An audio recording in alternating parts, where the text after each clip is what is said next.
सरग सही सुघर दुर्ग धनोर गाँव है, सरग सही सुघर दुर्ग धनोर गाँव है।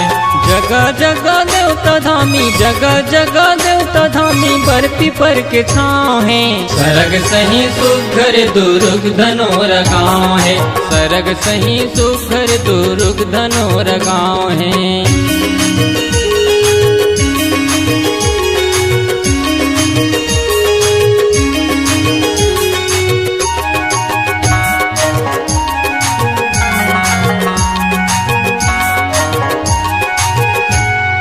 राधा कृष्ण के मंदिर है पुरखा पुरातन, रथ यात्रा अरज तुझे के चलत है चलागन, चलत है चलागन जी चलत है चलागन, रथ यात्रा अरज तुझे के चलत है चलागन। राम सत्ता होते यहाँ राम भजन गाते, सालपुर भागवत की कथा मानहाथे, कथा मानहाथे जी कथा मानहाथे, सालपुर भागवत के कथा मानहाथे।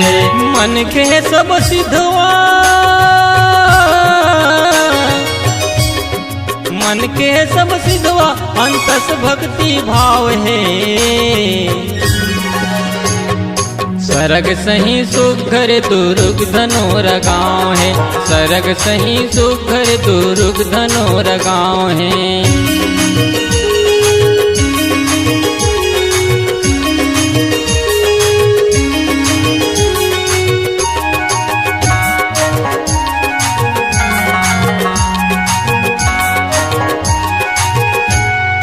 देवदास बंजारे पंथ गीत के गवैया, गुरु घासी के सोर यौ संदेश के बतैया, संदेश के बतैया जी संदेश के बतैया, गुरु घासी के सोर यौ संदेश के बतैया।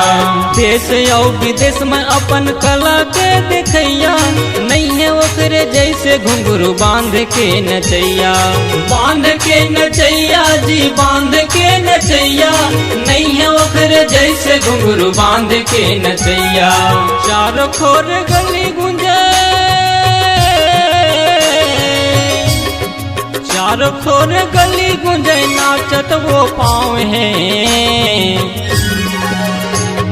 सरग सही सुघर दुर्ग धनोर गाँव है, सरग सही सुघर दुर्ग धनोर गाँव है।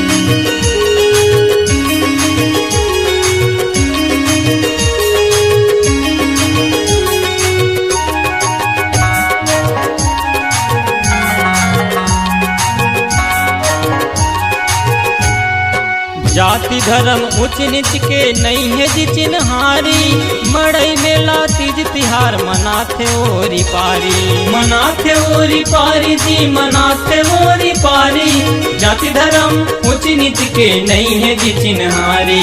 मनोज गुलाब तेली गाँव के गोट लगुटियाते, बहती दरिया संतोष परिहार जस लगाते, जस लगाते जस लगाते।